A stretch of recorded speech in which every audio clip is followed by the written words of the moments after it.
Una traición puede destruir la fortaleza de cualquier ser humano, sin importar cuántas décadas haya perseverado, sacrificado y amado con toda la intensidad que su corazón puede albergar, y eso fue exactamente lo que experimenté cuando después de 30 años de enviar cada peso ganado con sangre y sudor desde Estados Unidos a mi esposa en México, descubrí que la misma mujer que había sido la razón de mi existencia, el motor de mi sacrificio y el refugio de mis sueños más profundos, fue quien decidió entregarme a las autoridades migratorias como si fuera un criminal peligroso, en lugar del hombre que había dedicado 3 décadas completas de su vida a sostener económica y emocionalmente a la familia que creíamos haber construido juntos. Mi nombre es Miguel Ramírez, tengo 60 años de edad, y la historia que voy a contarles es la historia de cómo el amor más puro puede transformarse en la traición más cruel cuando las circunstancias y el tiempo revelan la verdadera naturaleza de las personas en quienes depositamos nuestra confianza más absoluta. Si estás leyendo esta historia y alguna vez has sentido el puñal invisible de una traición que atraviesa tu alma y te deja sin respiración, por favor comenta de qué país me estás leyendo, porque necesito saber que no soy el único náufrago navegando en este océano infinito de decepciones y dolor. Y si tú también has enviado años de tu vida, tu juventud, tu fuerza y tu esperanza a alguien que al final terminó devolviéndote únicamente angustia, humillación y traición, escribe el número 7 en los comentarios para que yo sepa que has sentido en carne propia el filo cortante e invisible de una ruptura que no anuncia su llegada con fanfarrias ni advertencias, pero que una vez que llega, jamás se marcha completamente de tu corazón herido. Todo comenzó hace más de 30 años,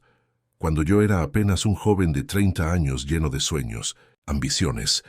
y una fe inquebrantable en el poder del amor para superar cualquier obstáculo que la vida pudiera colocar en nuestro camino. Partí de Monterrey una mañana fría de enero con una maleta gastada que había pertenecido a mi padre, los bolsillos llenos de esperanza mezclada con miedo y un nudo en el estómago tan grande que creí que nunca podría disolverse. Dejé atrás a Lucía Torres, mi esposa entonces de 28 años, una mujer hermosa de cabello negro ondulado y ojos que parecían contener todos los misterios del universo, junto con nuestros 2 hijos pequeños, Daniela, que contaba apenas 8 primaveras y tenía la sonrisa más radiante que había visto en mi vida, y Alejandro, de 6 años, que se aferraba a mi pierna con la desesperación de quien presiente que algo importante está a punto de cambiar para siempre. El momento de la despedida fue uno de esos instantes que quedan grabados en el alma con fuego, donde cada detalle se vuelve nítido y permanente. El abrazo tembloroso de Lucía, que duró una eternidad y a la vez se sintió demasiado corto. Las lágrimas que intentaba contener, pero que se desbordaban por sus mejillas como ríos de tristeza. Las promesas que susurré en su oído mientras sentía su corazón latir contra mi pecho. Promesas de que volvería pronto, de que haría lo imposible por darle a nuestra familia un futuro mejor, de que ni la distancia ni el tiempo podrían separar lo que habíamos construido juntos durante esos años de juventud y esperanza. El tren que me llevó hacia el norte parecía arrastrar no solamente mi cuerpo físico, sino también el eco eterno de esas promesas que repetí una y otra vez durante el viaje, mirando por la ventana cómo el paisaje familiar de México se iba transformando gradualmente en territorios desconocidos que me acercaban cada kilómetro más hacia un futuro incierto pero necesario. Repetía como un mantra las palabras que le había dicho a Lucía. Volveré convertido en un hombre mejor, volveré con los recursos suficientes para construir la casa que siempre soñamos. Volveré para demostrarte que el amor verdadero puede conquistar cualquier adversidad. Volveré porque nada en este mundo es más fuerte que lo que siento por ti y por nuestros hijos. Los primeros días en Los Ángeles fueron una inmersión brutal en una realidad que jamás había imaginado durante mis años de vida relativamente protegida en Monterrey. La ciudad era un monstruo gigantesco que devoraba a los inmigrantes sin documentos y los escupía en habitaciones diminutas, trabajos infrahumanos y una soledad que se sentía como un peso físico aplastante sobre los hombros. Compartí un cuarto que no era mucho más grande que un closet, con otros 4 hombres mexicanos, todos indocumentados, todos aferrados con uñas y dientes a cualquier oportunidad de trabajo que pudiera mantenerlos un día más lejos de la deportación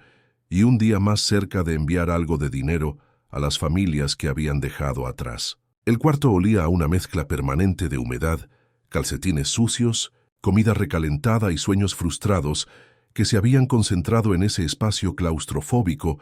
durante años de ocupación constante por hombres desesperados como nosotros. Dormíamos en literas desvencijadas que crujían con cada movimiento. Compartíamos un baño minúsculo que siempre estaba ocupado cuando más lo necesitabas, y cocinábamos en una estufa de 2 quemadores que funcionaba mal y que llenaba el lugar de humo cada vez que intentábamos preparar algo más elaborado que huevos hervidos o frijoles de lata. El idioma inglés era como una cárcel invisible que me rodeaba constantemente, impidiéndome comunicar mis necesidades más básicas, mis frustraciones, mis miedos, mis esperanzas. Cada conversación con posibles empleadores era una tortura de gestos desesperados, palabras mal pronunciadas y malentendidos que a veces me costaban oportunidades de trabajo que necesitaba desesperadamente. Pasé noches enteras con un diccionario gastado que había comprado en una tienda de segunda mano, repitiendo frases básicas una y otra vez hasta que mi compañero de cuarto más cercano me suplicó que me callara para poder dormir, aunque fuera unas pocas horas antes del siguiente día de búsqueda infructuosa de empleo. Los trabajos que conseguí durante esos primeros meses eran exactamente el tipo de labores que los estadounidenses no querían hacer. Limpiar restaurantes durante la madrugada, arrastrándome por pisos grasosos con productos químicos que me quemaban las manos y los pulmones. Cargar cajas pesadas en mercados mayoristas antes de que clareara el sol, compitiendo con hombres 20 años más jóvenes que yo por demostrar quién podía trabajar más rápido y más tiempo sin descanso. Dedicarme a la jardinería bajo el sol abrasador de California, podando arbustos, cortando césped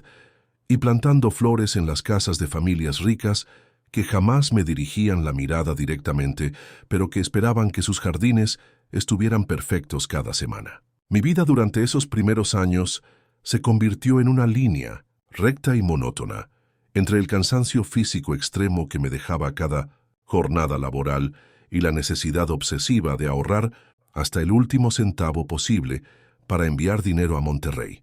donde cada dólar que lograba mandar representaba alimento en la mesa de mis hijos, ropa nueva para el colegio, medicina cuando se enfermaban, y la esperanza constante de que todos esos sacrificios eventualmente nos permitirían reunirnos como la familia que habíamos prometido seguir siendo a pesar de la distancia. Las noches eran los momentos más duros de todos, cuando el cansancio físico finalmente me permitía detenerme, pero la mente se llenaba inmediatamente de pensamientos sobre Lucía y los niños, preguntándome qué estarían haciendo en ese preciso momento, si habrían cenado bien, si Daniela habría terminado su tarea de matemáticas, si Alejandro seguía preguntando cuándo regresaría papá. A veces contaba los días que habían pasado desde mi partida. Después contaba las semanas. Eventualmente, dejé de contar porque los números se volvían demasiado grandes y demasiado desalentadores para mi alma, ya castigada por la separación. La rutina de enviar remesas se convirtió en mi refugio emocional, el único ritual que me conectaba de manera tangible con la vida que había dejado en México y que esperaba recuperar algún día. Cada viernes por la tarde, después de cobrar mi salario semanal, caminaba hasta la oficina de envío de dinero más cercana, una pequeña tienda atendida por una mujer salvadoreña de mediana edad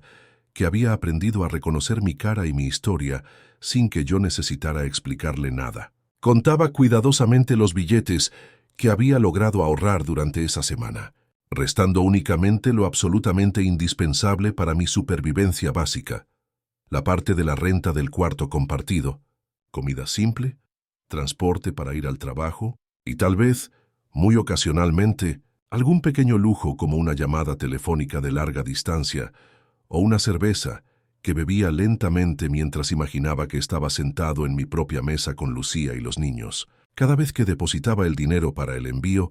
sentía una mezcla compleja de orgullo y tristeza que me llenaba el pecho hasta casi no poder respirar. Orgullo, porque sabía que estaba cumpliendo con mi responsabilidad como esposo y padre, porque cada dólar enviado era prueba concreta de que mi sacrificio tenía un propósito noble y necesario, porque imaginaba la sonrisa de alivio en el rostro de Lucía cuando recibiera la notificación de que el dinero había llegado, pero también tristeza, una tristeza profunda y constante que me recordaba que estaba perdiendo los momentos más preciosos de la vida de mis hijos, que me estaba perdiendo las pequeñas alegrías cotidianas de la vida familiar, que estaba apostando mi presente por un futuro que cada día parecía más incierto y lejano. Las llamadas telefónicas a México se convirtieron en el evento más importante de mi semana, el momento que esperaba con ansiedad desde el domingo hasta el sábado siguiente. Llamaba religiosamente cada sábado por la noche, cuando las tarifas de larga distancia eran un poco más baratas, y cuando sabía que Lucía y los niños estarían en casa, reunidos alrededor del teléfono de pared de la cocina que había instalado antes de partir, precisamente para estos momentos de conexión familiar a distancia. Las conversaciones siempre empezaban con la misma urgencia desesperada de mi parte por saber todos los detalles de sus vidas durante esa semana que había pasado. Cómo habían estado de salud, qué había pasado en el colegio, si habían tenido suficiente comida, si necesitaban algo urgente, que yo pudiera enviar con el próximo giro. Lucía me respondía con la paciencia infinita de una mujer que entendía mi necesidad de mantenerme conectado con cada aspecto de sus vidas cotidianas, pero también con un tono que gradualmente, tan lentamente que yo no lo noté durante los primeros años, comenzó a volverse más distante, más mecánico, como si estuviera cumpliendo con una obligación en lugar de compartir genuinamente conmigo los detalles de su mundo. Me contaba lo esencial, cómo Daniela estaba progresando en la escuela, que había aprendido a leer perfectamente y que sus maestras la felicitaban constantemente por su inteligencia y su dedicación, cómo Alejandro había crecido varios centímetros y ya necesitaba ropa nueva, especialmente zapatos porque sus pies parecían expandirse cada mes. Los precios de la gasolina, del gas doméstico, de los alimentos básicos que necesitaba comprar para mantener funcionando el hogar, la salud de mi madre, que vivía cerca y que los visitaba frecuentemente para ayudar con los niños y para mantener viva mi presencia en la casa a través de sus historias y recuerdos. También me informaba sobre las pequeñas crisis y emergencias que surgían constantemente en cualquier familia. Cuando Daniela se enfermó de gripe y necesitó medicina especial, cuando Alejandro se cayó de su bicicleta y se lastimó la rodilla, cuando el refrigerador dejó de funcionar y tuvieron que llamar al técnico, cuando los vecinos se quejaron del ruido y hubo que lidiar con pequeños conflictos comunitarios que requerían tacto y diplomacia. Cada una de estas historias me llegaba como una puñalada de impotencia, porque yo no podía estar allí para resolver los problemas, para consolar a mis hijos cuando estaban enfermos, para tomar las decisiones importantes que afectaban el día a día de mi familia. Yo escuchaba cada palabra con una atención obsesiva, memorizando cada detalle, haciendo preguntas específicas sobre aspectos que me parecían importantes, ofreciendo consejos desde la distancia que probablemente sonaban vagos e inadecuados para alguien que estaba lidiando con problemas concretos e inmediatos. Trataba de mantener mi autoridad paternal y mi rol como cabeza de familia a través de esas conversaciones semanales, pero gradualmente me di cuenta de que mi influencia real en las decisiones familiares se estaba diluyendo porque yo no estaba allí para participar en los momentos cuando las decisiones realmente se tomaban. Después de cada llamada, me quedaba sentado en el borde de mi cama durante horas, procesando cada palabra que había escuchado, analizando cada tono de voz, cada pausa, cada suspiro de Lucía, buscando pistas sobre su estado emocional real, sobre si me extrañaba tanto como yo la extrañaba a ella, sobre si los sacrificios que estaba haciendo realmente valían la pena para el bienestar de nuestra familia. Dormía abrazado únicamente al silencio y a la esperanza de que algún día podríamos estar juntos de nuevo, que algún día todas las noches de soledad y todos los días de trabajo agotador se justificarían cuando finalmente pudiéramos reunirnos como la familia unida que habíamos prometido seguir siendo. El paso de los años fue cambiando gradualmente el mapa emocional de mi soledad y de mi esperanza. Los compañeros de cuarto venían y se iban como las estaciones del año. Algunos eran deportados después de ser arrestados en redadas migratorias o en su lugar de trabajo. Otros morían en accidentes laborales o por enfermedades que no podían permitirse tratar adecuadamente. Otros simplemente desaparecían una mañana sin explicación, tal vez porque habían encontrado mejores oportunidades en otra ciudad o tal vez porque habían perdido la esperanza y habían decidido regresar voluntariamente a México antes de que la vida estadounidense los destruyera completamente. Yo, en cambio, permanecía aferrado a la misma rutina monótona pero reconfortante: trabajar todos los días que pudiera encontrar empleo, ahorrar hasta el último centavo posible, enviar dinero religiosamente cada semana, llamar a México cada sábado y repetir el ciclo una y otra vez, mientras los meses se convertían en años, y los años se acumulaban como capas de experiencia que me endurecían por fuera, pero que no lograban eliminar la ternura y el amor que sentía por Lucía y por los niños. Lucía continuaba siendo mi motor principal, la razón fundamental que me levantaba cada mañana, sin importar cuán cansado o desanimado me sintiera. Cuando los trabajos escaseaban durante los inviernos más duros, cuando las empresas reducían su personal y los inmigrantes indocumentados éramos siempre los primeros en ser despedidos, yo sacrificaba mi propia alimentación antes que fallar en el envío mensual de dinero a México. Hubo periodos donde vivía únicamente de arroz y frijoles durante semanas, donde caminaba kilómetros para ahorrar en transporte, donde usaba la misma ropa hasta que literalmente se desintegraba, pero jamás hubo un mes en el que no lograra enviar al menos algo de dinero para el sustento de mi familia. El amor en mi mente ingenua y romántica era precisamente eso: el arte de dar sin esperar nada a cambio, el sacrificio voluntario por el bienestar de las personas que más importaban en mi vida, la demostración constante de que mi familia era más importante que mi propia comodidad, mi propia seguridad, mi propia felicidad. Nunca se me ocurrió pensar que tal vez Lucía necesitaba algo más que dinero, que tal vez necesitaba mi presencia física, mis abrazos, mi participación diaria en las decisiones familiares, mi apoyo emocional directo durante los momentos difíciles que inevitablemente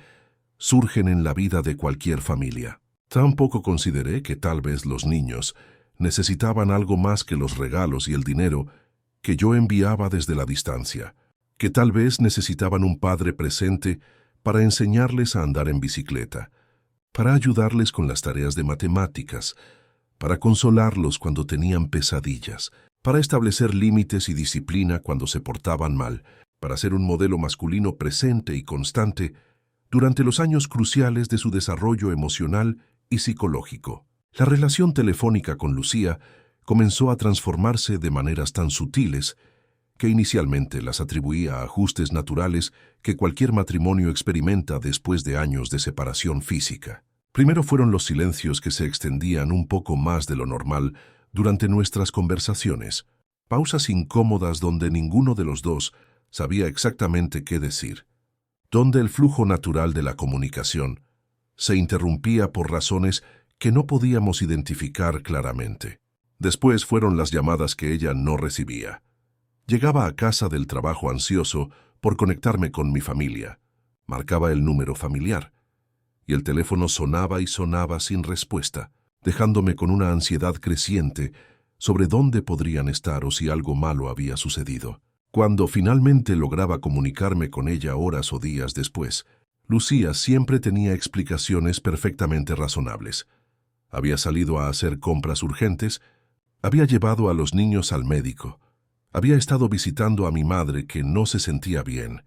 había tenido que resolver algún problema administrativo en el banco o en la escuela de los niños. Las explicaciones eran lógicas y creíbles, pero el tono de voz con el que las ofrecía comenzó a cambiar gradualmente, volviéndose menos cálido, menos íntimo, más formal, como si estuviera hablando con un conocido distante, en lugar de con el esposo que había amado durante años. Los mensajes que yo dejaba cuando no podía comunicarme con ella también empezaron a ser ignorados con mayor frecuencia. Antes, Lucía siempre me devolvía las llamadas perdidas tan pronto como llegaba a casa, ansiosa por conectarse conmigo y por compensar el tiempo de comunicación que habíamos perdido. Gradualmente, mis mensajes urgentes comenzaron a recibir respuestas días después, o a veces simplemente eran ignorados completamente hasta nuestra próxima conversación programada del sábado, cuando ella mencionaba casualmente que había recibido mis llamadas pero que había estado muy ocupada para responder. Las excusas se volvieron cada vez más vagas y menos específicas. Visitas familiares que nunca había mencionado antes, compromisos sociales que parecían surgir de la nada, responsabilidades domésticas que absorbían todo su tiempo libre. Cuando yo preguntaba por detalles específicos sobre estas nuevas actividades que parecían llenar tanto su horario, Lucía respondía con irritación creciente, diciéndome que no tenía tiempo para explicar cada aspecto de su vida diaria, que ya era suficientemente difícil manejar todo sola, sin tener que dar cuentas detalladas de cada hora de su día a alguien que estaba viviendo cómodamente en Estados Unidos, mientras ella lidiaba con todas las responsabilidades familiares. Esas acusaciones me dolían profundamente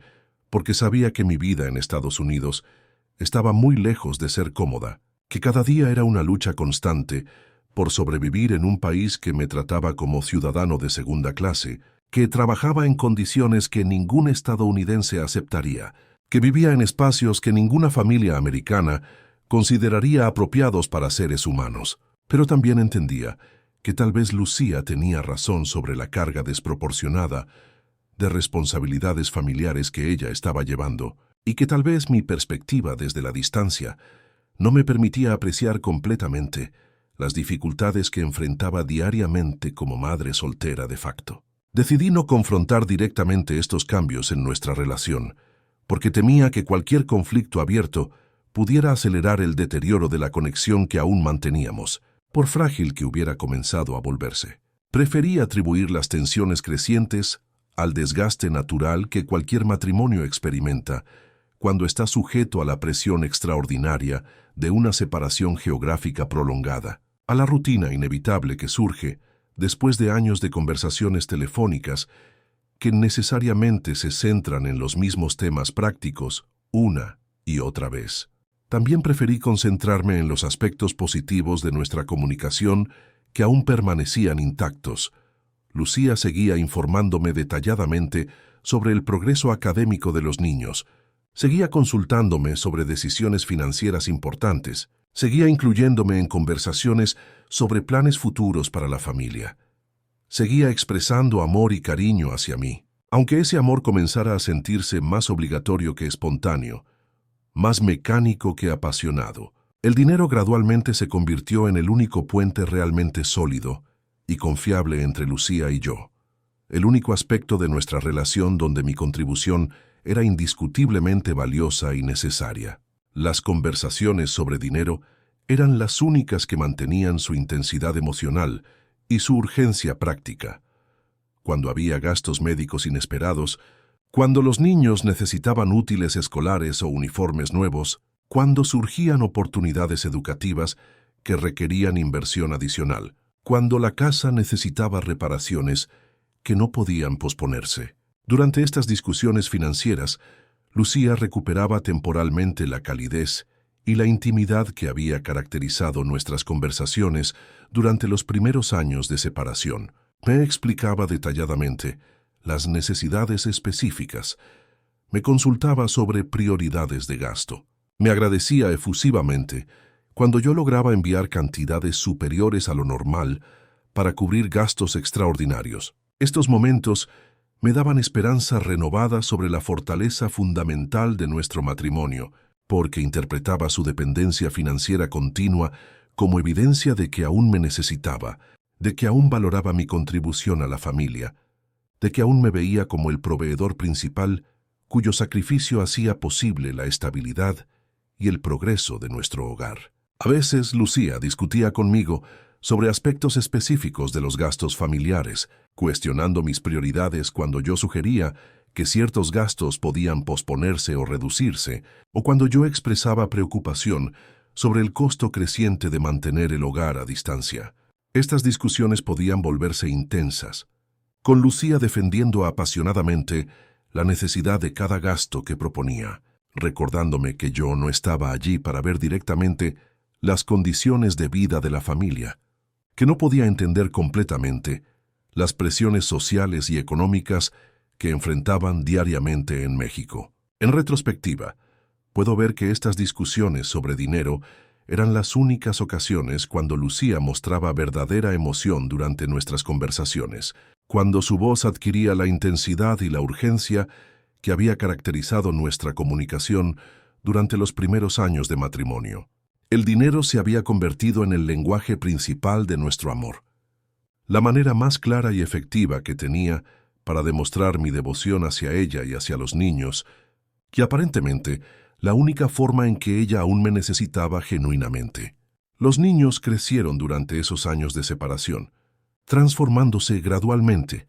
de los pequeños que había dejado en Monterrey, en adolescentes y después en jóvenes adultos, que conocía principalmente a través de fotografías y conversaciones telefónicas breves. Daniela se desarrolló en una estudiante excepcional que recibía reconocimientos académicos constantemente, que había heredado la inteligencia y la determinación que yo esperaba transmitir a mis hijos, que hablaba sobre planes universitarios ambiciosos que requerían inversión financiera significativa que yo estaba más que dispuesto a proporcionar. Alejandro creció en un joven atlético y sociable que destacaba en deportes y que tenía facilidad para hacer amigos, pero que también comenzó a mostrar señales de la ausencia paternal en formas que me preocupaban. Dificultades ocasionales de disciplina en la escuela, experimentos con alcohol y cigarrillos que eran normales para su edad, pero que me hacían desear estar presente para guiarlo personalmente a través de esos desafíos adolescentes. Preguntas cada vez menos frecuentes sobre cuándo regresaría papá a casa, como si hubiera comenzado a aceptar que tal vez esa reunión familiar nunca llegaría. Las conversaciones telefónicas con los niños se volvieron progresivamente más breves y menos íntimas conforme fueron creciendo. Durante su infancia,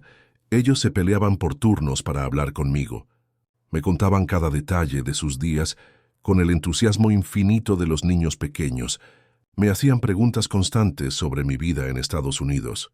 sobre cuándo podría visitarlos, sobre los regalos que podría traerles la próxima vez que nos viéramos. Conforme se convirtieron en adolescentes, nuestras conversaciones se redujeron gradualmente a intercambios educados pero distantes donde yo hacía preguntas específicas sobre sus actividades y ellos respondían con información básica, pero sin el entusiasmo genuino que había caracterizado nuestras interacciones cuando eran pequeños. Eventualmente, Daniela y Alejandro se graduaron de la escuela secundaria, recibieron becas parciales para la universidad y comenzaron sus carreras académicas superiores con el apoyo financiero que yo enviaba religiosamente para cubrir los costos que sus becas no incluían. Me sentía orgulloso de sus logros académicos,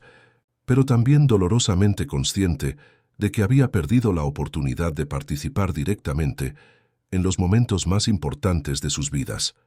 graduaciones, ceremonias de premiación, primeras citas, decisiones sobre carreras universitarias, todas las experiencias formativas que definen la transición de la adolescencia hacia la adultez. Cuando los niños se fueron de casa para asistir a universidades en otras ciudades de México, mi conexión directa con ellos se redujo aún más, limitándose principalmente a conversaciones telefónicas ocasionales, donde me informaban sobre su progreso académico y donde yo les ofrecía el apoyo financiero necesario para completar sus estudios. Lucía se convirtió en la intermediaria principal de mi relación con ellos, informándome sobre aspectos de sus vidas universitarias que ellos no compartían directamente conmigo, manejando la distribución del dinero que yo enviaba para sus gastos educativos, manteniéndome conectado, indirectamente con sus experiencias y necesidades, de maneras que hacían evidente que mi papel en sus vidas se había reducido principalmente a ser un proveedor financiero distante, en lugar de una figura paternal presente y activa. Durante este periodo, cuando los niños estaban estableciendo sus propias vidas independientes, mi relación con Lucía entró en una fase aún más extraña y distante, donde ella comenzó a pedir menos dinero de manera regular, pero paradójicamente a requerir más espacio emocional en nuestras conversaciones. Me decía que necesitaba tiempo para redescubrir quién era ella como individuo, después de tantos años dedicados exclusivamente a criar a los hijos, que los años de soledad la habían enseñado a vivir sin depender tanto de mí para apoyo emocional, que había desarrollado nuevas amistades y intereses, que llenaban su tiempo de maneras que no había experimentado durante las décadas cuando su vida giraba completamente alrededor de las responsabilidades maternales. Estas explicaciones me sonaban razonables en la superficie, porque entendía que era natural que Lucía quisiera explorar aspectos de su identidad personal que habían estado dormidos durante los años intensivos de crianza de los niños. Pero también me generaban una ansiedad creciente, porque sentía que cada nuevo interés, cada nueva amistad, cada nueva actividad que desarrollaba sin mí, era otro paso hacia una vida independiente, donde mi presencia se volvía cada vez menos necesaria y menos relevante para su felicidad cotidiana. Ya no llamaba cada noche como había hecho durante años, porque Lucía había establecido nuevas rutinas sociales que la mantenían fuera de casa durante las noches que tradicionalmente habíamos reservado para nuestras conversaciones telefónicas. A veces pasaban semanas enteras sin una conversación significativa, con nuestra comunicación reducida a mensajes breves y funcionales sobre transferencias de dinero, emergencias familiares menores o información básica sobre el bienestar de los niños que ahora vivían independientemente. Cuando finalmente lograba tener conversaciones más largas con ella, Lucía mostraba una personalidad que no reconocía completamente, como si hubiera desarrollado aspectos de su carácter que habían permanecido ocultos durante todos nuestros años de matrimonio. Hablaba con entusiasmo sobre actividades sociales que nunca había mencionado durante nuestros primeros años juntos, sobre amigas cuyos nombres escuchaba por primera vez, sobre intereses y pasatiempos que parecían haber surgido de la nada durante mi ausencia. Me contaba sobre clases de baile que había comenzado a tomar, sobre grupos de lectura donde discutía libros que nunca había mostrado interés en leer cuando vivíamos juntos, sobre excursiones de fin de semana, con amigas a lugares que nunca habíamos visitado como pareja, sobre restaurantes y eventos sociales que exploraba regularmente sin mí. Cada una de estas revelaciones me llenaba de una mezcla confusa de alegría por su aparente felicidad y celos profundos por las experiencias que estaba teniendo sin mí, experiencias que debería haber sido natural que compartiéramos como esposos. Traté de mostrar interés genuino y apoyo por sus nuevas actividades, haciendo preguntas específicas sobre sus clases, sus amigas, sus excursiones, sus lecturas, pero gradualmente noté que ella se volvía evasiva cuando yo pedía demasiados detalles sobre estos aspectos de su nueva vida. Sus respuestas se volvían vagas, como si no quisiera que yo conociera demasiado íntimamente el mundo que había construido durante mi ausencia, como si hubiera aspectos de su existencia actual que prefería mantener privados, separados de la parte de su vida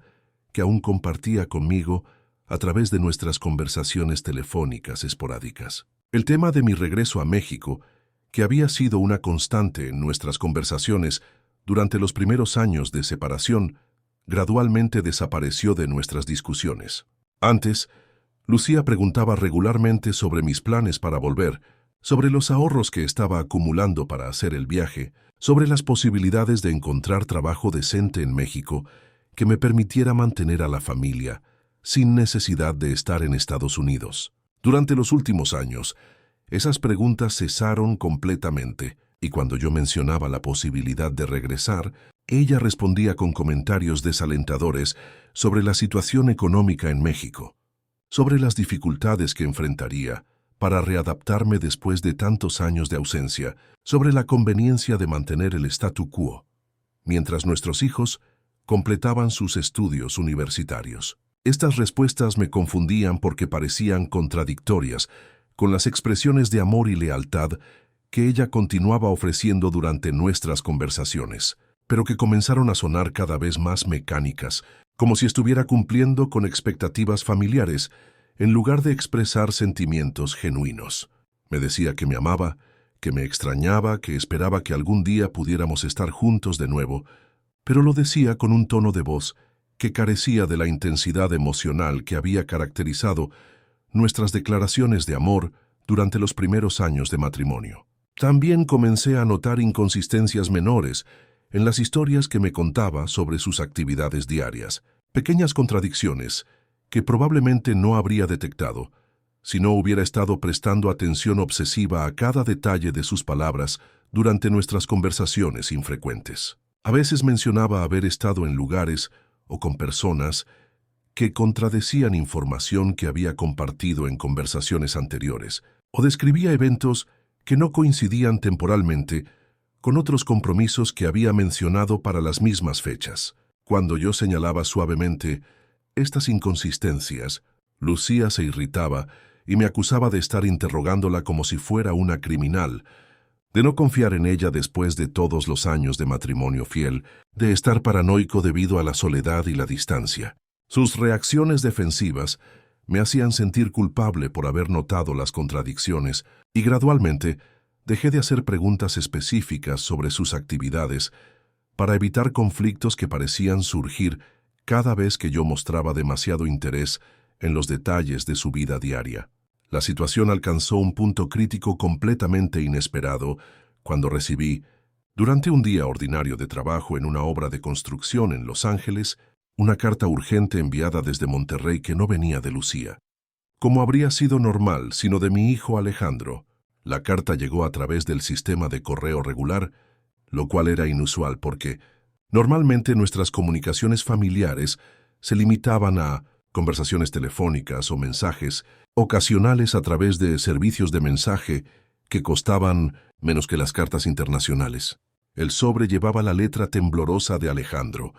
que reconocí inmediatamente, a pesar de que hacía años que no veía su escritura manuscrita y tenía un peso y un grosor que indicaban que contenía varias páginas de texto. Inmediatamente supe que algo importante había motivado a mi hijo a tomar la decisión inusual de escribir una carta física en lugar de llamarme por teléfono, o esperar hasta nuestra próxima conversación programada para comunicarse conmigo. Abrí la carta con manos temblorosas durante mi descanso de almuerzo, sentado en un banco de madera astillada fuera del sitio de construcción donde trabajaba, rodeado por el ruido constante del tráfico de Los Ángeles y el martilleo de mis compañeros de trabajo que continuaban sus labores. Las primeras líneas de la carta me confirmaron inmediatamente que mis peores sospechas sobre cambios en la situación familiar habían sido justificadas, pero la magnitud de lo que Alejandro me reveló superó completamente cualquier cosa que hubiera imaginado durante mis noches de preocupación obsesiva sobre el distanciamiento creciente de Lucía. «Papá», comenzaba la carta con la formalidad respetuosa que siempre había caracterizado la comunicación de Alejandro conmigo, «te escribo esta carta porque ya no puedo seguir guardando silencio sobre cosas que creo que necesitas saber, aunque mamá me ha pedido específicamente que no te preocupe con problemas familiares que no puedes resolver desde la distancia. Pero siento que es injusto que sigas enviando dinero y sacrificándote por una situación que ha cambiado completamente durante los últimos años y que mereces saber la verdad sobre lo que realmente está pasando en casa». Las palabras de mi hijo me golpearon como puñales físicos, confirmando que había aspectos significativos de la vida familiar que Lucía había estado ocultándome deliberadamente, aspectos lo suficientemente importantes como para motivar a Alejandro a arriesgar el conflicto con su madre para informarme. Continué leyendo con una mezcla de terror y alivio. Terror por lo que podría descubrir, pero alivio por finalmente tener acceso a información honesta sobre la realidad de mi familia. «Mamá ha cambiado mucho desde que Daniela y yo nos fuimos a la universidad», continuaba la carta. «Ya no es la mujer que tú conociste, y francamente, Ya no vive como si fuera una esposa casada que espera el regreso de su marido. Sale cada noche con amigas que nunca habíamos conocido antes. Amigas que tienen estilos de vida muy diferentes a los valores familiares que tú y ella nos enseñaron durante nuestra infancia. Llega muy tarde, a veces no llega hasta la madrugada, y nunca explica detalladamente dónde ha estado o con quién. Mi corazón comenzó a latir tan fuerte que podía escuchar el sonido de mi pulso en los oídos mientras continuaba leyendo las revelaciones de Alejandro. Los vecinos murmuran constantemente sobre su comportamiento. Papá, algunos me han contado que la han visto en restaurantes y bares con hombres que no conocemos, que parece estar saliendo románticamente con personas que definitivamente no son familia ni amigos familiares antiguos. Señora Martínez, la vecina de al lado que siempre ha sido amiga de la familia, me dijo directamente que está preocupada por mamá porque su comportamiento es muy diferente del de una mujer casada que respeta su matrimonio. Las palabras de la carta se volvían borrosas, mientras mis ojos se llenaban de lágrimas de shock, traición y dolor que no podía contener. Durante años había estado enviando dinero, sacrificando mi propia comodidad, viviendo como un monje en Los Ángeles, todo por una mujer que aparentemente había decidido construir una vida completamente nueva, que no incluía ningún espacio real para mí, una vida que contradecía directamente las promesas de fidelidad y lealtad que habíamos hecho cuando nos casamos. Daniela y yo hemos intentado hablar con mamá sobre estas preocupaciones, continuaba Alejandro, pero ella se pone muy defensiva y nos dice que tiene derecho a tener una vida social después de tantos años de sacrificio por la familia, que ya no es una niña que necesita pedir permiso para salir, que merece disfrutar su vida después de habernos criado prácticamente sola. Cuando mencionamos que estás enviando dinero constantemente y que tal vez deberías saber cómo está cambiando su vida, ella se enoja mucho y nos dice que no tenemos derecho a juzgar sus decisiones o a intervenir en su matrimonio contigo. La carta continuaba durante varias páginas más, describiendo detalles específicos sobre el comportamiento de Lucía que confirmaban que había desarrollado una vida social activa que no incluía ninguna consideración por su estatus como mujer casada. Alejandro mencionaba salidas frecuentes a restaurantes caros que ella no podía permitirse, con el dinero que yo enviaba, ropa nueva y costosa que aparecía regularmente en su guardarropa sin explicación sobre su origen, conversaciones telefónicas privadas que terminaban abruptamente cuando los niños entraban al cuarto, visitas de hombres desconocidos a la casa, durante horarios cuando ella pensaba que los vecinos no estaban observando. No quiero lastimarte, papá, terminaba la carta, pero tampoco puedo seguir viendo cómo te sacrificas por una situación que ya no existe realmente. Mamá ya no vive como tu esposa, aunque aparentemente no está lista para admitir eso directamente contigo o con nosotros. Daniela y yo te amamos y respetamos todos los sacrificios que has hecho por nosotros durante todos estos años, pero creemos que mereces saber la verdad para que puedas tomar decisiones informadas sobre tu propia vida. Si decides venir a México para ver la situación por ti mismo, estaremos aquí para apoyarte. Si decides que ya no puedes seguir viviendo en esta incertidumbre, también lo entenderemos. Solo queremos que sepas que, pase lo que pase entre tú y mamá, tus hijos te amamos y siempre serás nuestro padre. Después de leer la carta completa, permanecí sentado en ese banco durante el resto de mi hora de almuerzo, incapaz de moverme, incapaz de pensar claramente, sintiendo como si el mundo se hubiera detenido completamente a mi alrededor. Todo lo que había creído sobre mi vida, mi matrimonio, mi propósito, mis sacrificios, se reveló como una ilusión que yo había mantenido viva a través de negación deliberada y confianza ciega en una mujer que aparentemente había decidido traicionar nuestros votos matrimoniales de las maneras más fundamentales posibles. El dolor que sentía no era simplemente emocional, sino físico, como si alguien hubiera abierto mi pecho con un cuchillo y estuviera retorciendo la hoja lentamente dentro de mi corazón. Todos los años de sacrificio, todas las noches de soledad, todos los trabajos degradantes, Todas las privaciones que había soportado voluntariamente por amor a mi familia se revelaron como ofrendas inútiles a una diosa que había decidido abandonar el altar donde yo había estado adorando fielmente durante décadas. Esa noche, cuando regresé al cuarto compartido que había sido mi hogar durante tantos años, intenté llamar a Lucía para confrontarla directamente sobre las revelaciones de Alejandro. Quería darle la oportunidad de explicar, de negar, de ofrecer alguna interpretación alternativa de los eventos que Alejandro había descrito con tanto detalle doloroso. Pero ella no contestó el teléfono, y cuando finalmente logré comunicarme con ella varios días después, su respuesta fue exactamente lo que debería haber esperado si hubiera estado prestando atención a las señales que había estado enviando durante meses. «Miguel»,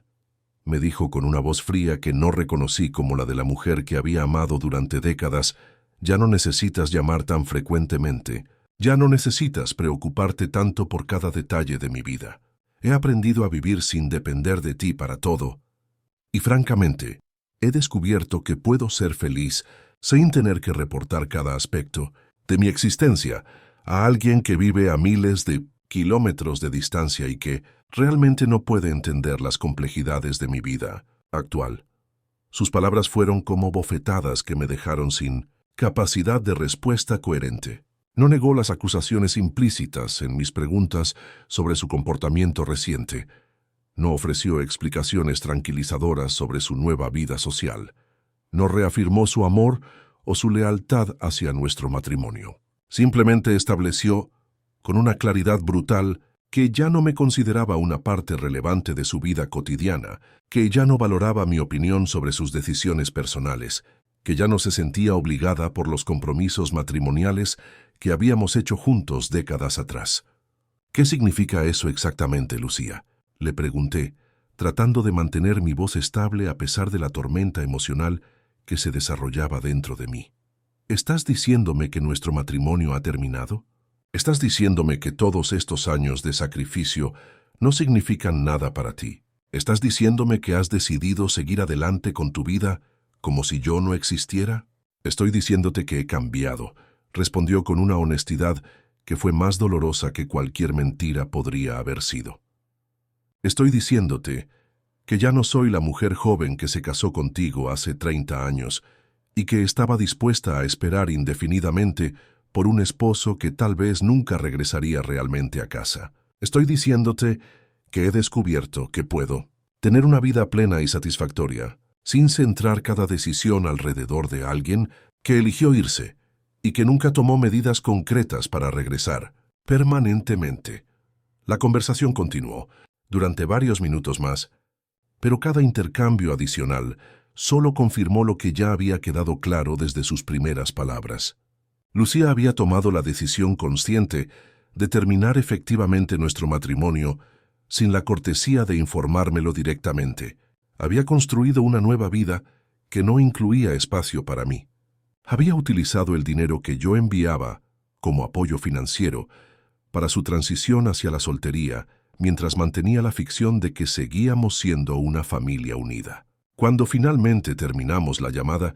supe que el amor había muerto, si es que alguna vez había quedado algo genuino después de tantos años de distancia y transformación mutua. Pero el verdadero infierno, como resultó ser, no había siquiera comenzado. Lo que seguiría después haría que esta revelación sobre la infidelidad emocional y probablemente física de Lucía pareciera un problema menor comparado con la traición activa y deliberada que estaba por venir. Durante las semanas que siguieron a esa conversación devastadora, viví en un estado de limbo emocional donde no podía decidir cuál era la mejor manera de proceder. Parte de mí quería simplemente aceptar que el matrimonio había terminado, dejar de enviar dinero, comenzar a construir una vida independiente en Los Ángeles y permitir que Lucía siguiera su camino sin interferencia adicional de mi parte. Pero otra parte de mí, la parte que había mantenido viva la esperanza durante tantos años de separación, insistía en que merecía confrontar la situación directamente,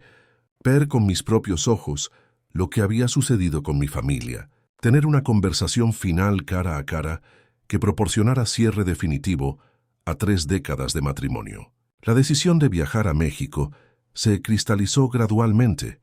conforme me di cuenta de que no podría seguir viviendo en la incertidumbre sobre el estado real de mi matrimonio y mi familia. Necesitaba saber exactamente dónde estaba parado.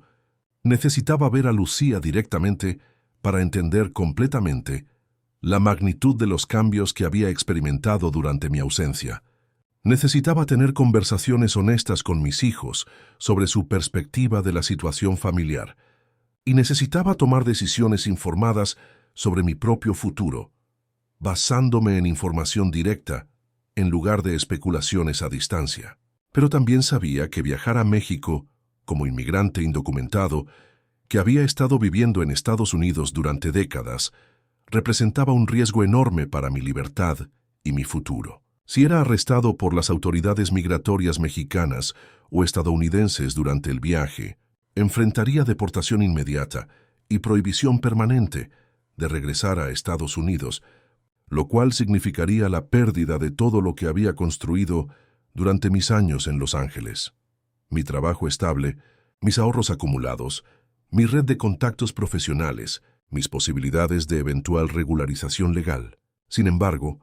el dolor emocional de vivir en la incertidumbre sobre mi matrimonio se había vuelto más insoportable que el miedo a las consecuencias legales de hacer el viaje. Decidí que prefería enfrentar cualquier riesgo legal antes que continuar viviendo en el limbo de no saber si tenía una familia que valiera la pena de todos los sacrificios que había hecho o si había estado desperdiciando mi vida durante años, enviando dinero y amor a personas que ya no me consideraban parte relevante de sus existencias. La preparación para el viaje requirió semanas de planificación cuidadosa y ahorro intensivo para cubrir los costos del transporte y los sobornos que probablemente necesitaría pagar a diversos funcionarios durante el trayecto. También requirió arreglos laborales complejos con mi supervisor de construcción, quien aceptó guardar mi posición durante un período limitado, pero que no podía garantizar que el trabajo estaría disponible si mi ausencia se extendía más allá de lo planeado. El viaje mismo fue una travesía llena de ansiedad, recuerdos, dudas y anticipación que me mantuvo despierto durante la mayor parte del trayecto en autobuses incómodos y trenes sobrepoblados que me llevaron gradualmente desde Los Ángeles hasta la frontera, a través del territorio mexicano que no había visto durante décadas y finalmente hasta Monterrey, donde mi vida había comenzado y donde aparentemente iba a enfrentar su transformación más dramática. Cada kilómetro del viaje me acercaba no solamente a la resolución geográfica de mi separación familiar, sino también a una confrontación emocional que había estado evitando durante años por miedo a descubrir verdades que podrían ser demasiado dolorosas para procesar. Durante las horas interminables del viaje, repasé mentalmente todas las conversaciones que había tenido con Lucía durante los últimos años, analizando cada palabra, cada tono, cada silencio, buscando pistas adicionales sobre cuándo exactamente había comenzado su transformación de esposa leal a mujer independiente que ya no me necesitaba ni me quería en su vida. También pensé obsesivamente en mis hijos, preguntándome cómo reaccionarían a mi aparición súbita, después de tantos años de relación principalmente telefónica, si me verían como el padre que había sacrificado todo por ellos, o como el hombre que había abandonado a su familia por décadas persiguiendo sueños que nunca se materializaron completamente. Me preocupaba especialmente que mi regreso pudiera crear conflictos adicionales en una situación familiar que ya estaba aparentemente fracturada por las decisiones de Lucía. Cuando finalmente llegué a Monterrey después del viaje agotador,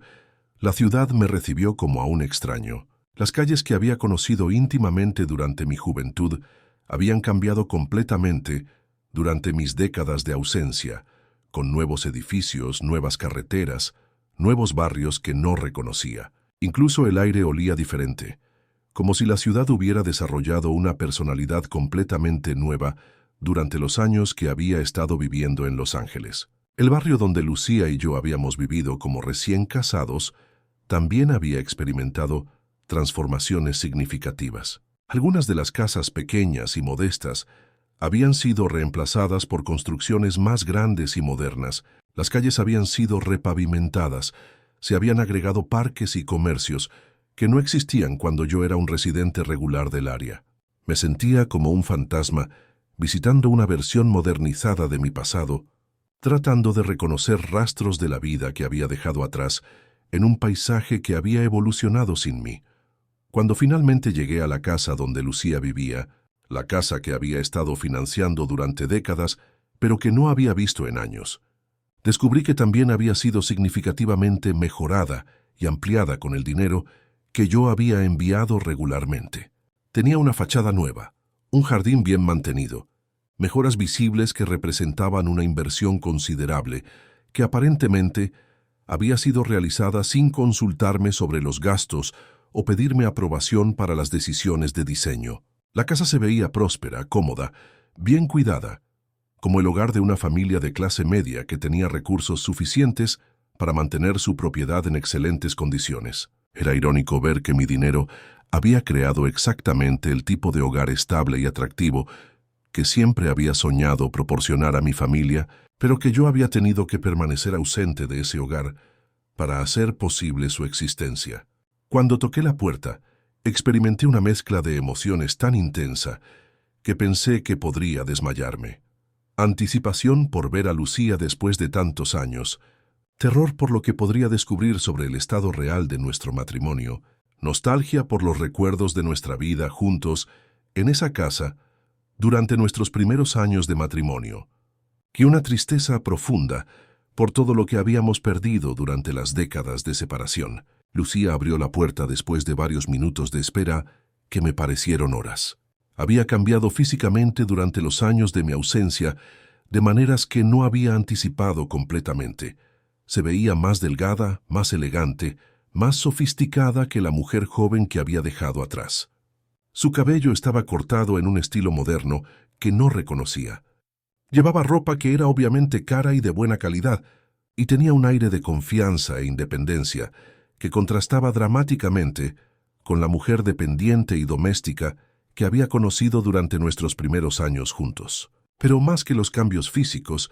lo que me impactó fue la expresión de su rostro cuando me vio parado en el umbral de la puerta. No había alegría, ni sorpresa positiva, ni el amor que había esperado ver después de tantos años de separación. En cambio, su expresión mostraba irritación, inconveniencia, y algo que parecía casi miedo, como si mi aparición súbita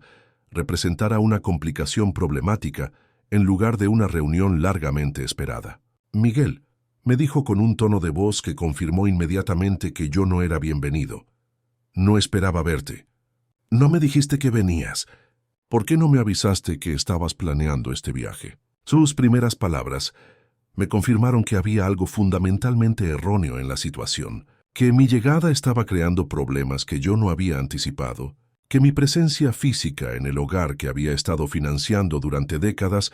era vista como una intrusión no deseada, en lugar de como el regreso natural del cabeza de familia. Entré a la casa con su permiso reluctante,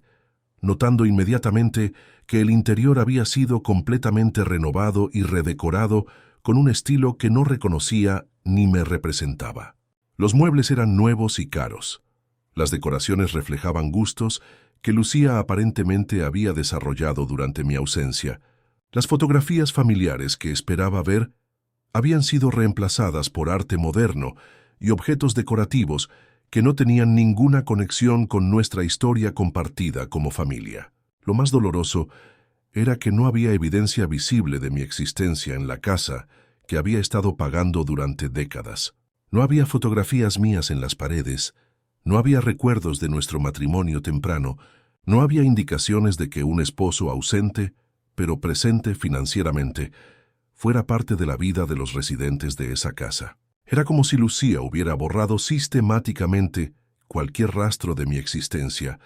de su espacio vital, mientras continuaba aceptando y utilizando el dinero que yo enviaba mensualmente. Esa noche,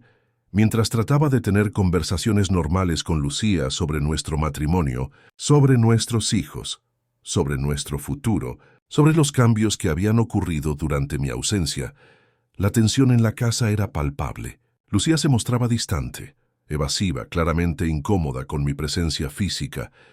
en el espacio que había organizado alrededor de una vida que no me incluía. Cada pregunta que yo hacía sobre su nueva vida social era recibida con respuestas breves y defensivas que no proporcionaban la información que necesitaba para entender completamente la situación. También noté que ella parecía estar esperando que alguien llegara o que algo sucediera, porque constantemente miraba hacia la ventana, revisaba su teléfono y mostraba signos de ansiedad que no podían ser explicados únicamente por mi visita inesperada. Había una tensión subyacente en su comportamiento que sugería que mi presencia estaba interfiriendo con planes o expectativas que yo no conocía. Durante esa primera noche en la casa, traté de reconstruir la intimidad que habíamos compartido durante nuestros años de matrimonio joven, pero Lucía se resistía a cualquier acercamiento físico o emocional. Dormimos en la misma habitación, pero en lados opuestos de la cama que habíamos compartido durante nuestros primeros años juntos, con una distancia física y emocional entre nosotros que se sentía como un abismo imposible de cruzar. Al día siguiente, cuando desperté temprano como había sido mi costumbre durante décadas de trabajo de construcción, encontré que Lucía ya estaba despierta y vestida, hablando por teléfono en conversaciones susurradas que terminó abruptamente cuando me vio. Durante el desayuno, que comimos en silencio incómodo, noté que ella parecía estar esperando algo, mirando frecuentemente hacia la puerta principal como si anticipara la llegada de alguien. Fue entonces, durante esa segunda mañana de mi visita, cuando comprendí que el verdadero infierno de mi situación no había sido simplemente descubrir la infidelidad emocional de Lucía o su decisión de construir una vida independiente, sin mí. El verdadero infierno llegó cuando me di cuenta de que ella había tomado medidas activas para eliminarme permanentemente de su vida de la manera más cruel y definitiva posible. Aproximadamente a las 9 de la mañana,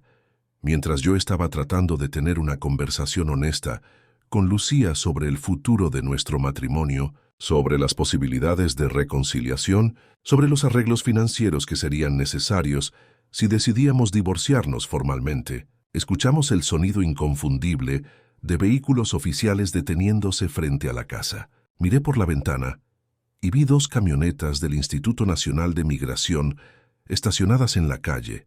con agentes uniformados que se dirigían hacia nuestra puerta principal. En ese momento de shock y comprensión repentina, mientras veía a los agentes migratorios acercarse a la casa, supe instantáneamente que Lucía había sido quien los había llamado. Supe que mi esposa, la mujer en quien había confiado con mi vida durante 30 años, la mujer por quien había sacrificado todo, la mujer que había sido la razón de mi existencia durante décadas, había decidido entregarme a las autoridades como la solución final a la inconveniencia que mi existencia representaba para su nueva vida. La comprensión fue como recibir un golpe físico que me dejó sin respiración. No había sido una coincidencia que los agentes migratorios llegaran precisamente cuando yo estaba en la casa. No había sido mala suerte que me hubieran encontrado durante mi breve visita a México. Lucía había planificado mi arresto deliberadamente. Había proporcionado información específica sobre mi llegada. Había coordinado con las autoridades para asegurarse de que fuera capturado durante mi visita. Los agentes tocaron la puerta con la autoridad característica de funcionarios gubernamentales que están ejecutando órdenes oficiales. Lucía abrió la puerta inmediatamente, como si hubiera estado esperando su llegada, como si fuera parte de un plan que había estado en desarrollo durante días o semanas antes de mi arribo. «Buenos días, señora Torres», dijo el agente principal, dirigiéndose a Lucía con la familiaridad de alguien que había estado en comunicación previa con ella. «Venimos por Miguel Ramírez, tal como fue reportado. Entendemos que se encuentra en esta dirección». Las palabras del agente confirmaron todo lo que había comprendido instantáneamente cuando vi los vehículos oficiales. Lucía había hecho una denuncia formal sobre mi presencia en México. Había proporcionado información detallada sobre mi situación como inmigrante indocumentado, que había estado viviendo en Estados Unidos durante décadas. Había colaborado activamente con las autoridades para facilitar mi arresto. «Sí»,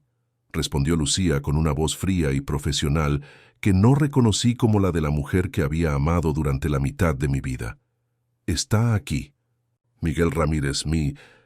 ex esposo. Llegó hace 2 días sin documentos apropiados. Ya está en la sala. La manera en que me describió como su ex esposo fue como una puñalada adicional,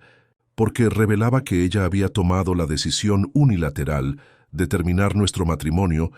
sin siquiera informármelo directamente, que había redefinido nuestra relación en términos que le convenían para sus interacciones con las autoridades gubernamentales. Los agentes entraron a la casa con la eficiencia profesional de funcionarios que habían realizado este tipo de arrestos miles de veces. Me identificaron inmediatamente.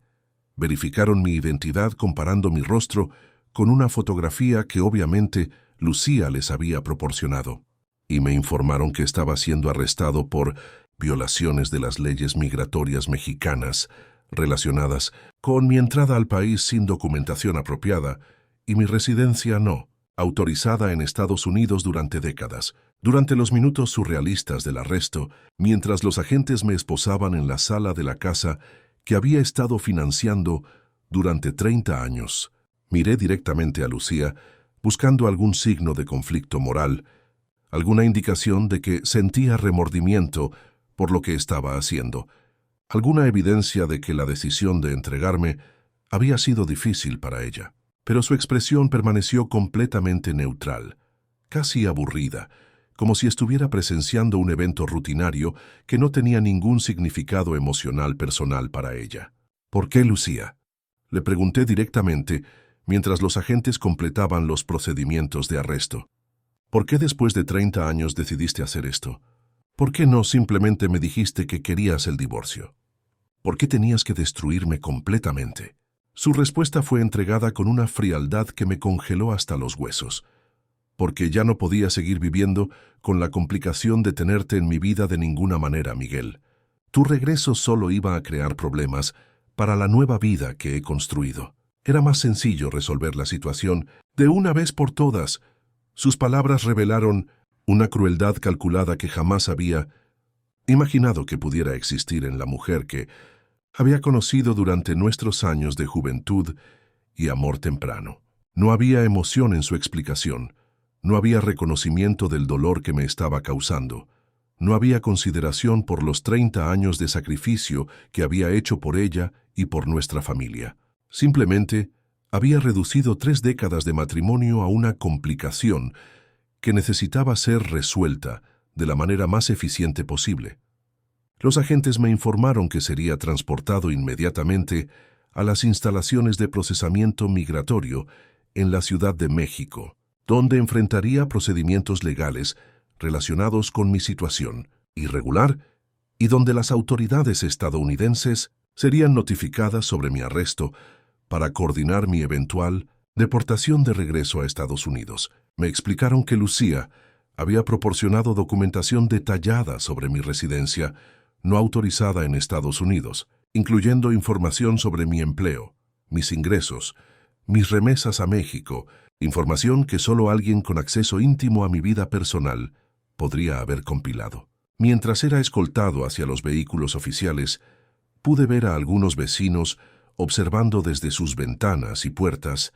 testigos involuntarios de mi humillación pública. Me pregunté cuántos de ellos sabían que Lucía había sido quien había denunciado a su propio esposo. ¿Cuántos entendían que estaban presenciando no solamente un arresto migratorio, sino una traición matrimonial de proporciones épicas? Durante el transporte hacia las instalaciones de detención, los agentes me explicaron que casos como el mío, donde esposas mexicanas denunciaban a sus maridos indocumentados en Estados Unidos, se habían vuelto cada vez más comunes durante los últimos años. Me dijeron que frecuentemente las mujeres tomaban esta decisión cuando querían terminar sus matrimonios, pero no sabían cómo manejar las complicaciones legales y financieras de divorcios internacionales, o cuando habían desarrollado nuevas relaciones románticas que se complicaban por la existencia de esposos ausentes, pero técnicamente aún casados. Esa explicación me ayudó a entender que mi situación no era única, que había otros hombres que habían experimentado traiciones similares, pero no hizo menos dolorosa la comprensión de que Lucía me había reducido a un problema administrativo que necesitaba ser eliminado para facilitar su transición hacia una nueva vida que no me incluía de ninguna manera. Durante los días que pasé en detención, esperando la resolución de mi caso, tuve tiempo más que suficiente para reflexionar sobre todos los aspectos de mi relación con Lucía, analizando retrospectivamente las señales que había ignorado, las promesas que había aceptado demasiado fácilmente, las vulnerabilidades que había expuesto, sin considerar cómo podrían ser utilizadas en mi contra cuando llegara el momento de eliminarme de su vida. Me di cuenta de que mi error fundamental había sido confundir una relación económica mutuamente beneficiosa con una relación personal genuina y permanente. Durante años había interpretado la dependencia financiera de Lucía como evidencia de amor y lealtad, cuando en realidad simplemente reflejaba mi utilidad como proveedor económico. Había creído que 30 años de historia matrimonial compartida creaban obligaciones morales que trascendían consideraciones prácticas, cuando la realidad era que esas consideraciones prácticas siempre habían sido las únicas que realmente importaban para Lucía.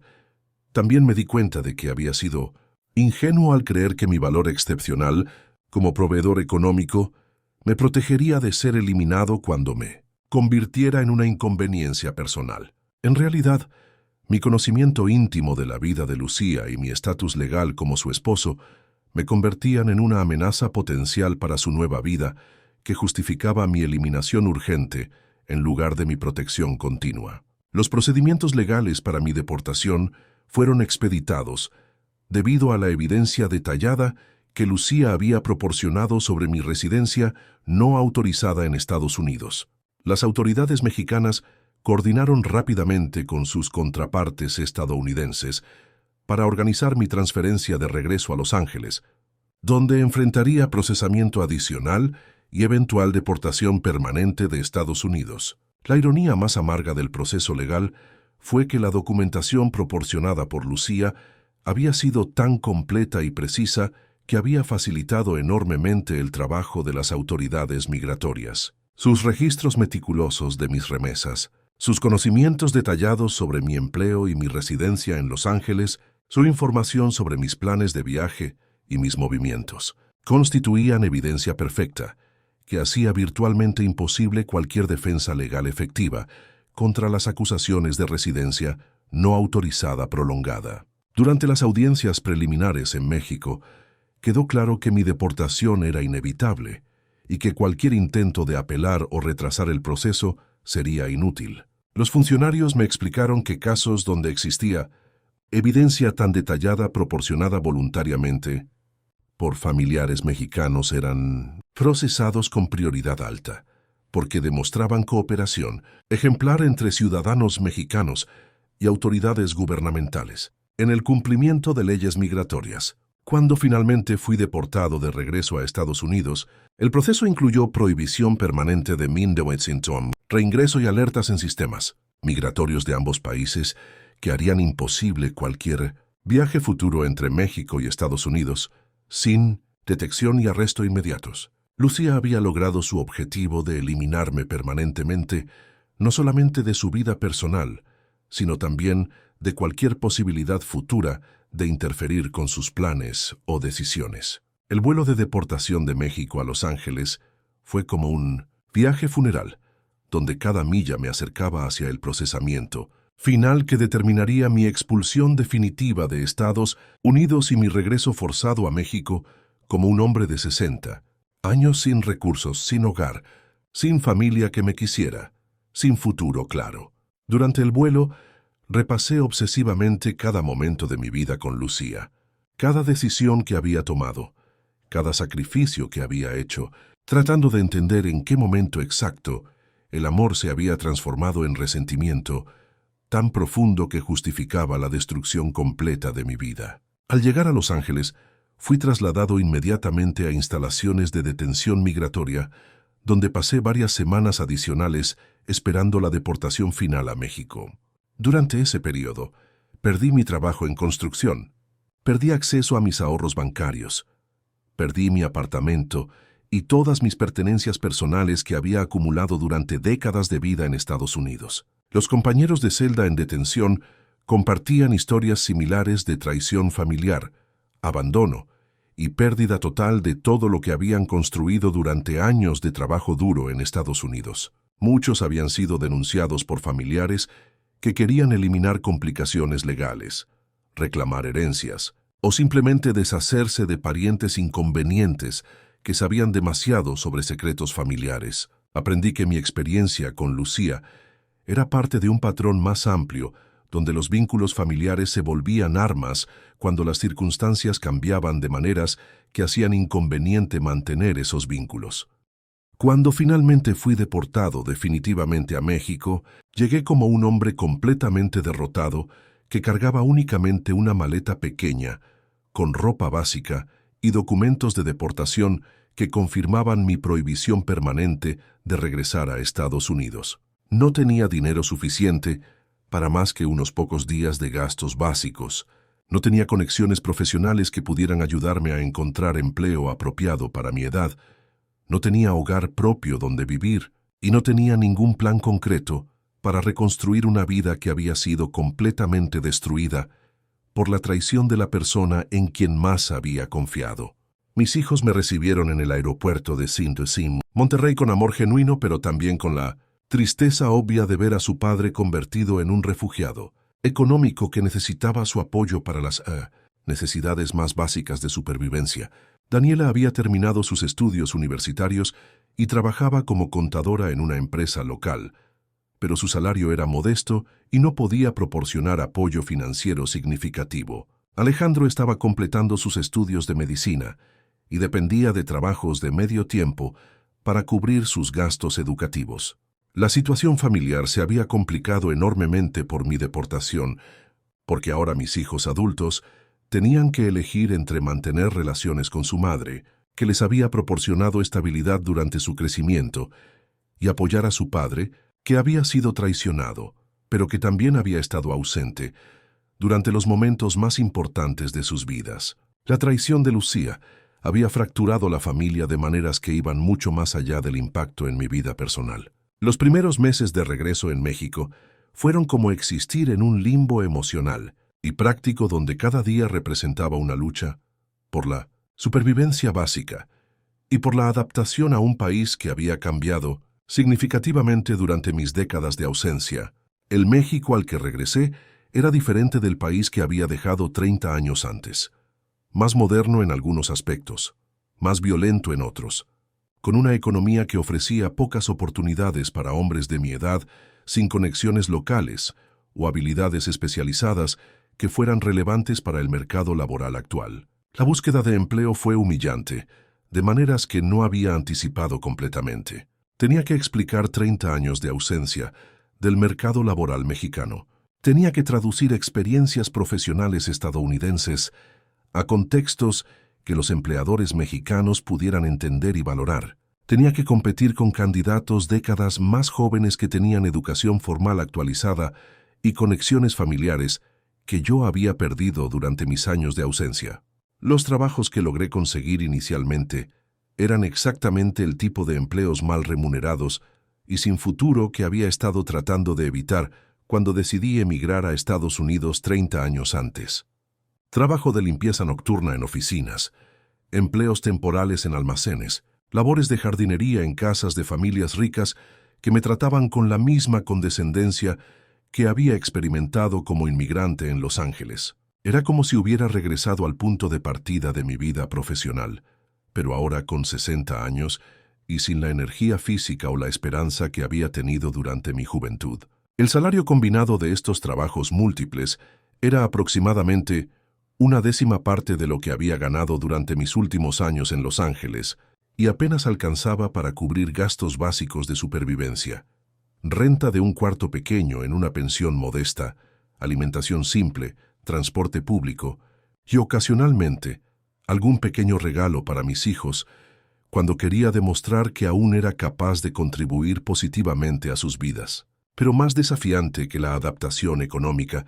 fue la reconstrucción de mi identidad personal y mi autoestima después de haber sido rechazado tan brutalmente por la persona cuya opinión había llegado a ser más importante para mí que la mía propia. Durante décadas, mi sentido de valor personal había estado vinculado directamente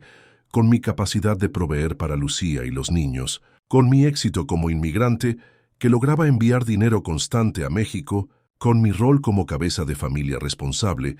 que sacrificaba todo por el bienestar de sus seres queridos. La traición de Lucía había destruido todos esos fundamentos de mi identidad, dejándome sin una comprensión clara de quién era yo como persona independiente de mi rol como proveedor económico. Tenía que aprender a valorar mis propias capacidades y logros sin referencia a la aprobación o desaprobación de Lucía. Tenía que desarrollar fuentes de autoestima que no dependieran de mi utilidad para otras personas. Tenía que reconstruir mi sentido de propósito en la vida, basándome en objetivos personales en lugar de sacrificios familiares. Este proceso de reconstrucción emocional fue complicado por episodios recurrentes de depresión profunda, donde cuestionaba obsesivamente cada decisión que había tomado durante los últimos 30 años, cada sacrificio que había hecho, cada oportunidad que había perdido por dedicar mi vida completamente a una familia que al final me había rechazado. Pasaba noches enteras despierto, analizando interminablemente conversaciones pasadas con Lucía, buscando pistas que debería haber reconocido, palabras que debería haber interpretado diferentemente, comportamientos que deberían haberme advertido sobre sus intenciones reales. También luchaba contra sentimientos intensos de ira hacia Lucía, que alternaban con períodos de nostalgia dolorosa por los aspectos positivos de nuestro matrimonio temprano. Había días cuando la odiaba con una intensidad que me asustaba, cuando fantaseaba sobre confrontarla violentamente o sobre revelar públicamente sus traiciones de maneras que pudieran avergonzarla o perjudicarla socialmente. Pero también había días cuando extrañaba profundamente la intimidad emocional que habíamos compartido durante nuestros primeros años juntos, cuando deseaba desesperadamente poder regresar a la época cuando éramos jóvenes y enamorados y el futuro parecía lleno de posibilidades infinitas. Gradualmente, con la ayuda de consejería informal proporcionada por un sacerdote local que tenía experiencia trabajando con deportados y hombres abandonados por sus familias, comencé a entender que mi experiencia con Lucía había sido traumática, no solamente por la pérdida económica y la disrupción de vida que había causado, sino también porque había destruido mi capacidad básica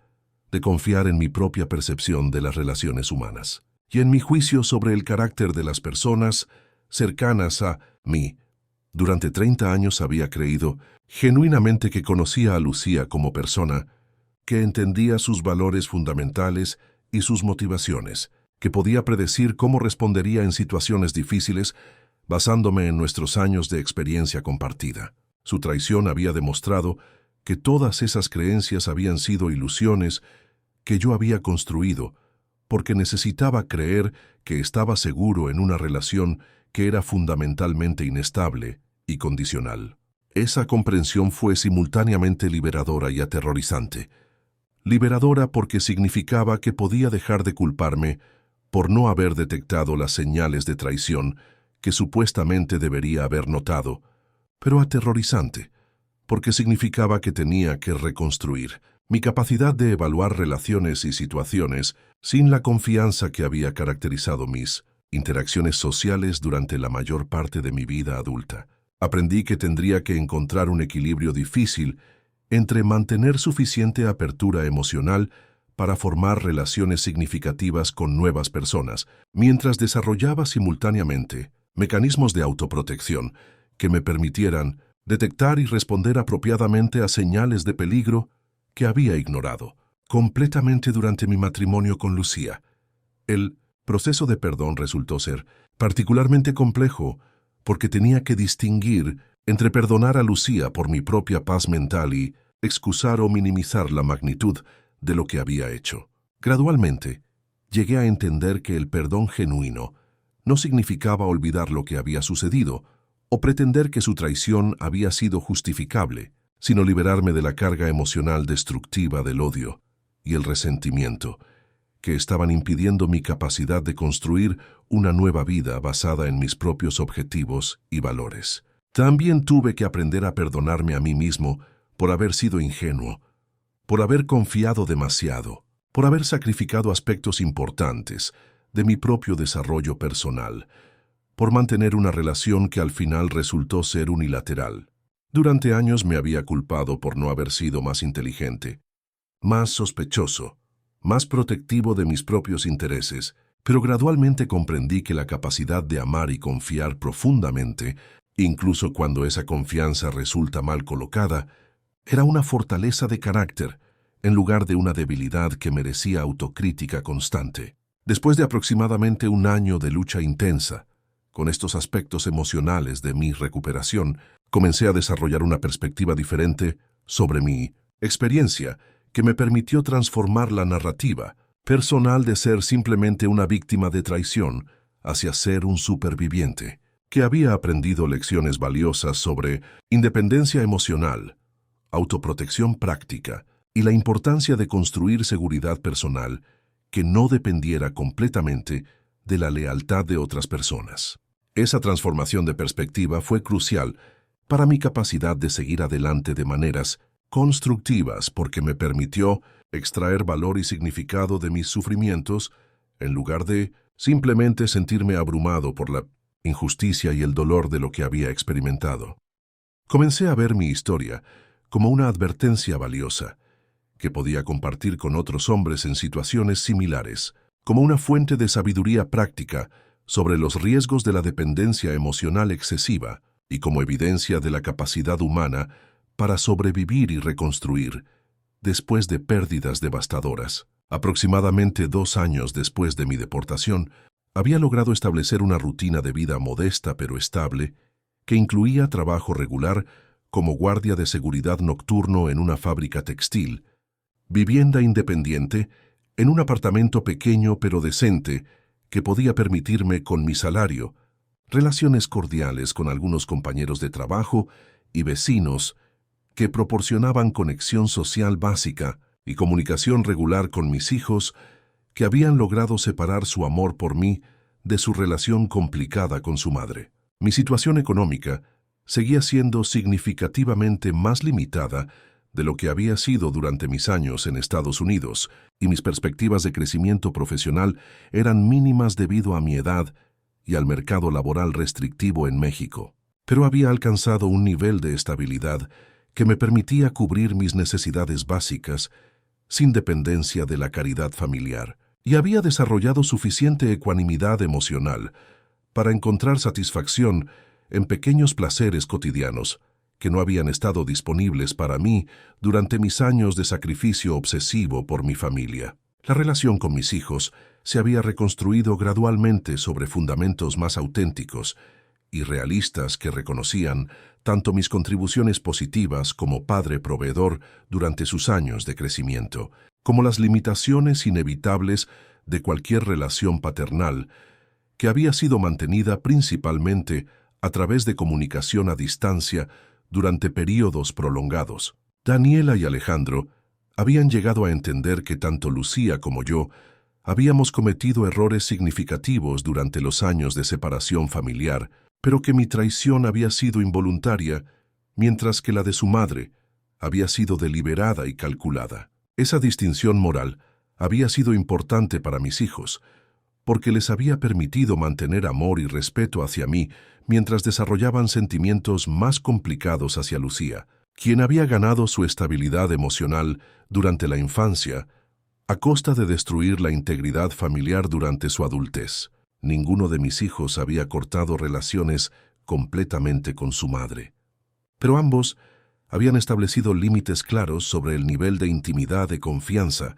que estaban dispuestos a mantener con alguien capaz de traicionar tan cruelmente a un miembro familiar. Mi experiencia también me había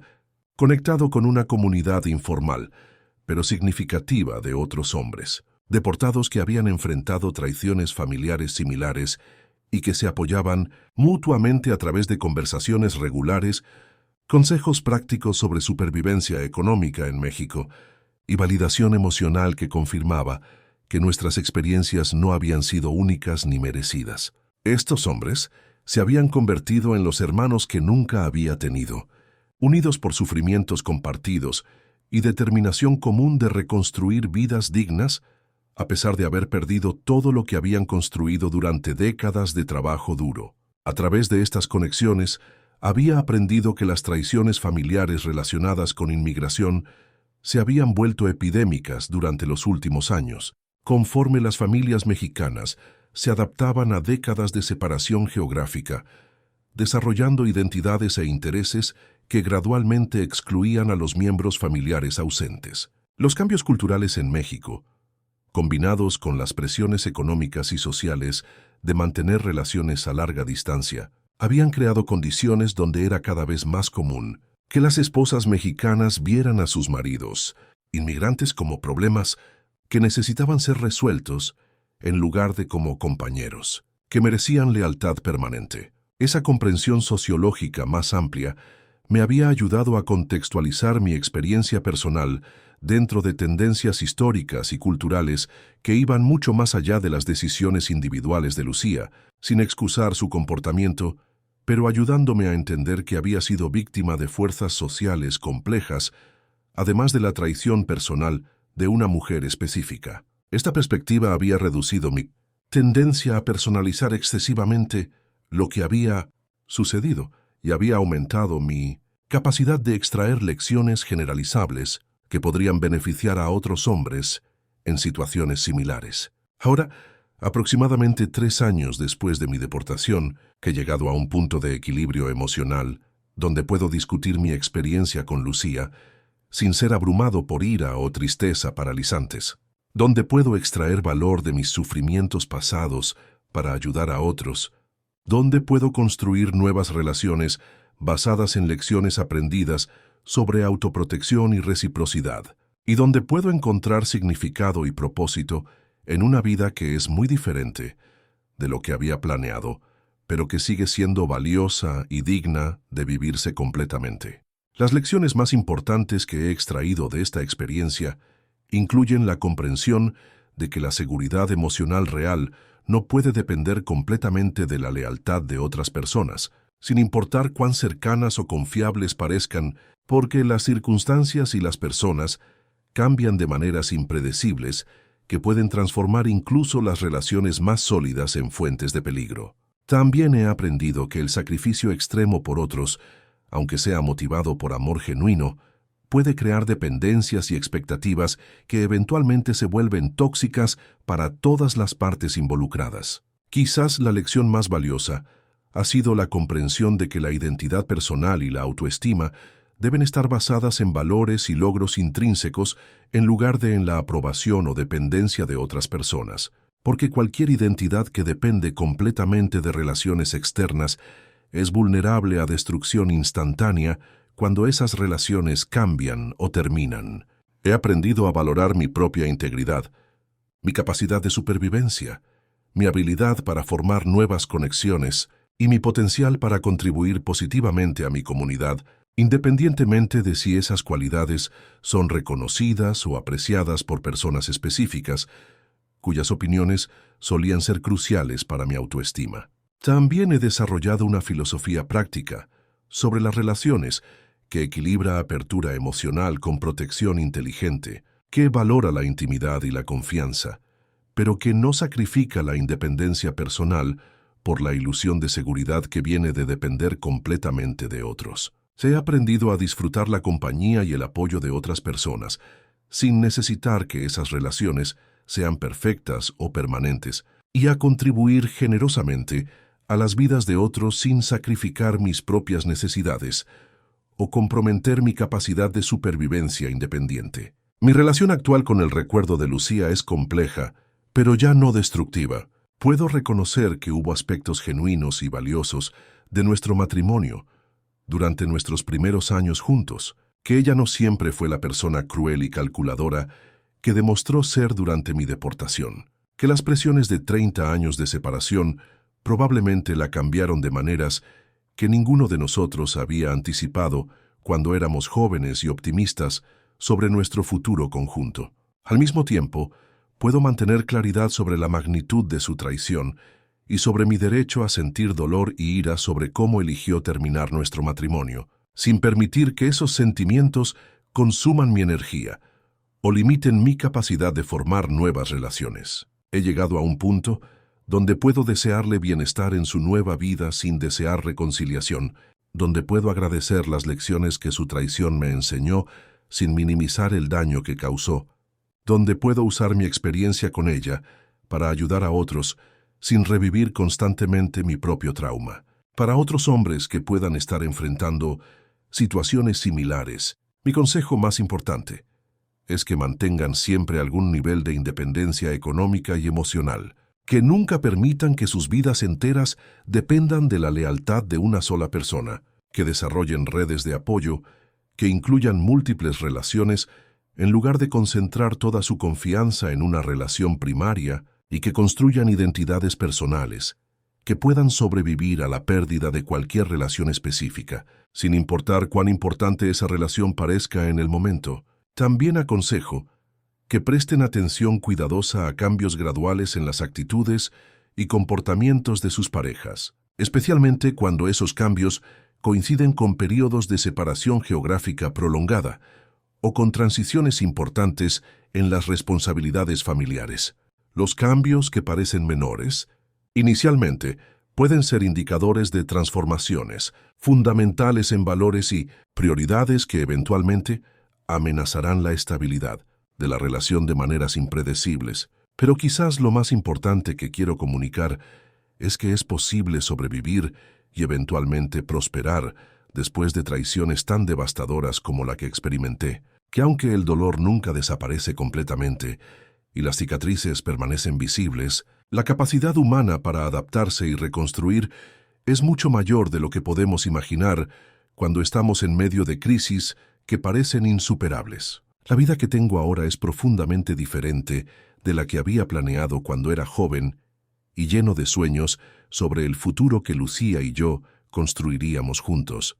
Pero es una vida auténtica, digna y significativa que refleja mis propios valores y decisiones en lugar de sacrificios constantes por personas que resultaron ser incapaces de corresponder mi lealtad. He aprendido que a veces la pérdida de lo que creíamos querer nos libera para descubrir lo que realmente necesitamos, y que la fortaleza más valiosa es la que viene de saber que podemos sobrevivir a cualquier pérdida y seguir encontrando razones para levantarnos cada mañana con esperanza y determinación. Si estás pasando por una traición similar, recuerda que el dolor que sientes ahora no es permanente,